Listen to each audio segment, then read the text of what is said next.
आपको मारने की तैयारियां जोरों शोरों से चल रही हैं। आपको धीमा जहर देकर मारने की पूरी तैयारियां कर ली गई हैं। और इस भारत में एक ऐसा संगठन है, वैसे तो बहुत संगठन है, लेकिन ये एक ऐसी एजेंसी है जो रोज आपके घर में आती है। और आप उसको इसलिए लेते हो क्योंकि इस एजेंसी का मार्क है तो सेफ है, इसलिए आप उस फूड पैकेट को बहुत सेफ मानते हो, जबकि इसके पीछे की कहानी कुछ और है। इसका नाम है फसाई, FSSAI। जो आप फूड पैकेट लेकर आते हो, उसमें आप जब ये देख लेते हो ना कि इस पे तो भाई FSSAI का मार्का है तो ये सेफ होगी। अब इसके की पीछे की कहानी सुनिए। इस लाइसेंस को लेना इतना आसान है कि हर कोई बहुत आसानी से इसको ले सकता है।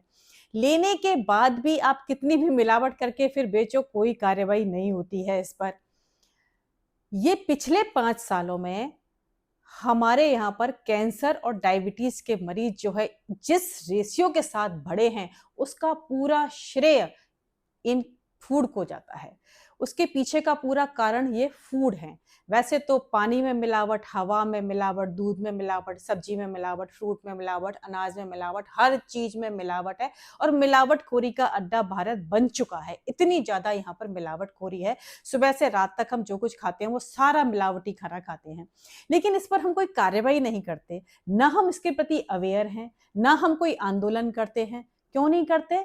क्योंकि हमारा माइंड ब्रेन वॉश तो किसी और चीज ने कर रखा है।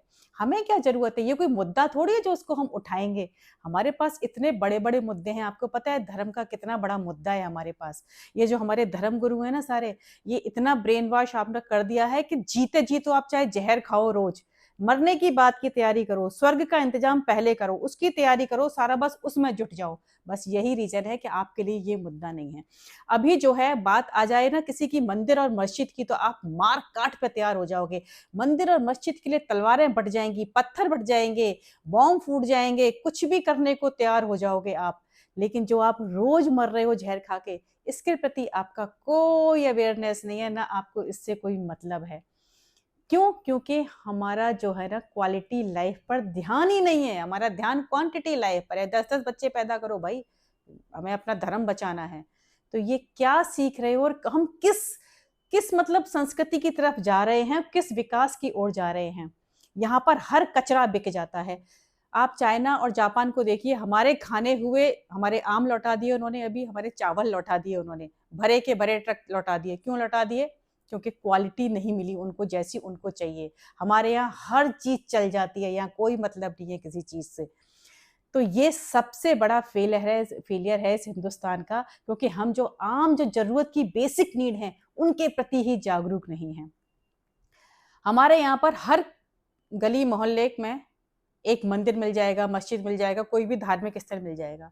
क्या आपने कभी देखा है कि कोई लैब है ऐसी आपके यहाँ पर, आपके आसपास में, कि फटाफट से खाने में कोई अगर मिलावट है तो फटाफट से लैब में जाके टेस्ट करा ले और आपको पता चल जाए मिलावट है तो उसके प्रति आप कुछ काम कर सकें? ऐसा कोई इंतजाम है? नहीं है। ये आपकी प्रायोरिटी को दर्शाता है कि आपको मंदिर, मस्जिद, धर्म स्थल पहले चाहिए। जो बेसिक चीजें हैं उनसे आपका कोई सरोकार नहीं है। मेरा बस चले तो मैं तो कह रही हूँ हर कॉलोनी में सबसे पहले एक ऐसी लैब बनाऊंगी जहां पर आपकी कोई भी चीज आपने खाई, आप बड़े आसानी से जो है ना वहां जाके चेक करवा लो। अभी होता क्या है कि इतनी तो कम है लैब टेस्ट, और है भी तो उनके चार्जेस इतने हैं कि हर कोई हिम्मत ही नहीं कर पाता वहां पे जाने की। तो भाई खा लो, अब कौन पैसा लगाएगा चेक करने के लिए? तो ये सबसे बड़ी हमारे यहाँ की विडंबना है। तो भारत देश को ऐसे ही नर्क नहीं कहा जाता भाई। अभी कोई नर्क कह दो तो आपको बुरा लग जाती है। फिर क्यों बुरी लगती है? यहाँ पे क्या जिंदगी जी रहे हो आप? कोई क्वालिटी है आपकी लाइफ में? आप बताइए।